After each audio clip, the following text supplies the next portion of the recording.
ఇది హిందూ వివాహ చట్టం 1955లోని సెక్షన్ 8కి సంబంధించిన శీఘ్ర విశ్లేషణ.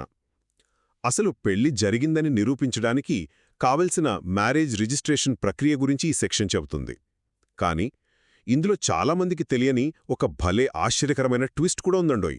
మొదటగా చూసుకుంటే పెళ్లిళ్లను నమోదు చేయడానికి రాష్ట్ర ప్రభుత్వాలు హిందూ మ్యారేజ్ రిజిస్టర్ నియమాలను తయారుచేసి కొన్ని చోట్ల ఈ రిజిస్ట్రేషన్ తప్పనిసరి చేయొచ్చు. అయితే ఇక్కడే ఒక ఫన్నీ విషయం ఉంది. రిజిస్ట్రేషన్ తప్పనిసరి కదా, మరి చేసుకోపోతే ఫైన్ ఎంతో తెలుసా? కేవలం 25 రూపాయలు మాత్రమే.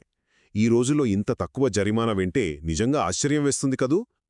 సరే, రెండవది, తప్పనిసరి చేసినా చేయకపోయినా అసలు ఈ రిజిస్టర్ వల్ల మనకేంటి లాభం? సింపుల్ అండి, ఇదొక పబ్లిక్ రికార్డ్. అంటే కొంత ఫీజు కట్టి ఎవరైనా సరే తమ వివాహ నమోదు తాలూకు సర్టిఫైడ్ కాపీలను సాక్ష్యంగా వాడుకోవడానికి ఈజీగా తీసుకోవచ్చు. రేపు కోర్టులో మీ పెళ్లిని నిరూపించుకోవడానికి ఇదొక బెస్ట్ డాక్యుమెంట్ అన్నమాట. ఇక చివరగా ఇక్కడే మన అసలైన పాయింట్ దాగుంది. అదేంటంటే చట్టప్రకారం మీరు అసలు పెళ్లిని రిజిస్టర్ చేసుకోకపోయినా సరే మీ హిందూ వివాహం 100% చెల్లుబాటవుతుంది. మరి నమోదు చేయకపోయినా పెళ్లి చెల్లుబాటైనప్పుడు అసలు ఈ సెక్షన్ 8 ఎందుకు అనే డౌట్ రావచ్చు కదా.